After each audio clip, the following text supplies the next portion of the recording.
thanks everybody for being here, and thank you for all of the work you do across California to protect public health. We're here today because disasters are no longer rare or isolated events. They are becoming more frequent, more complex, and more disruptive.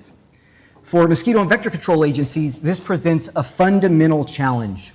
Disasters don't just destroy infrastructure, they reshape ecosystems, alter vector habitat, displace communities, and create public health risks that often fall outside traditional response models.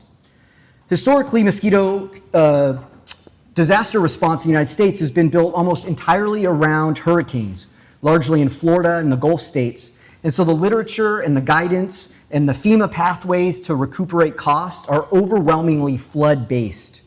And what we're experiencing now, particularly in California, are disasters that simply don't fit that historical model. These disasters have little precedent and almost no playbook. And even when flooding does occur, it's different here in California. As you'll hear later today from Jody Holman, the Tulare Lake response was not driven by hurricanes or levee failures, but by exceptional rainfall and rapid snowmelt. A reminder that California's disasters are increasingly shaped by climate extremes rather than traditional 100-year events. Another challenge that we face, and one that many of you will recognize, is that special districts like ours don't fit neatly within traditional disaster response frameworks. While more recent and often vague policy language has clarified that special districts can be eligible for FEMA public assistance, for example, inclusion into that in the broader disaster response framework is far from automatic. At the same time, special districts are not designed or funded for large-scale disaster response. We are highly specialized agencies, and our funding models are built for routine operations and not catastrophic events. So very quickly, the question becomes not whether mosquito control is necessary after disaster, but how do we pay for it?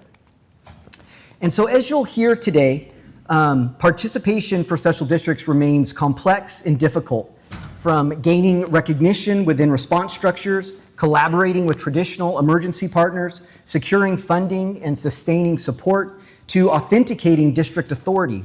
It requires persistence, a lot of documentation, and in many cases, a negotiated interpretation of the current policy.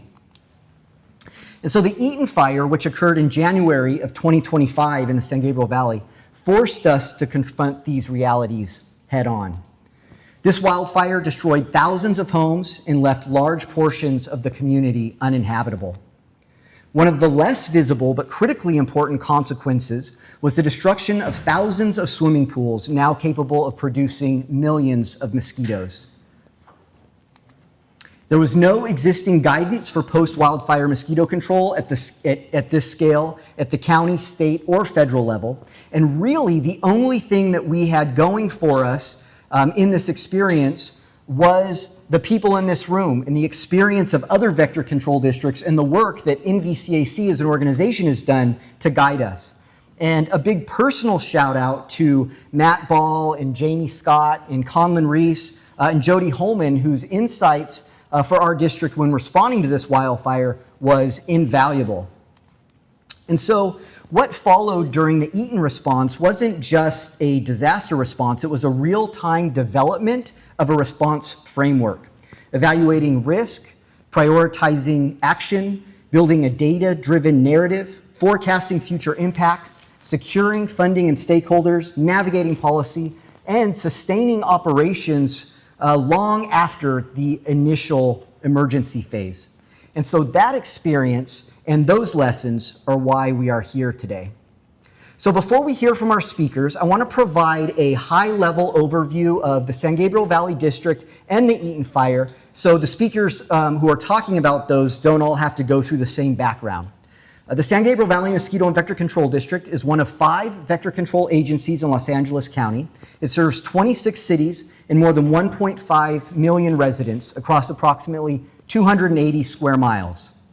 The Eaton Fire, which is designated here in yellow, began on January 7th and was not fully contained until January 31st. It burned more than 14,000 acres and destroyed over 9,000 structures.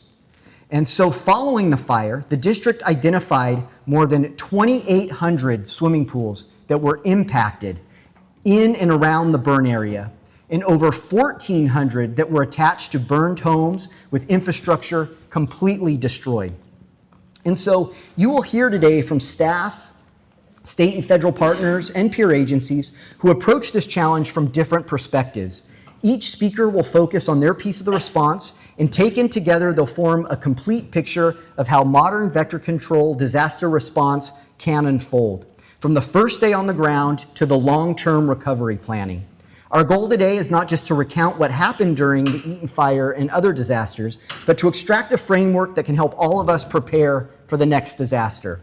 So with that context, we'll begin where all good planning begins, on the ground with solid field data.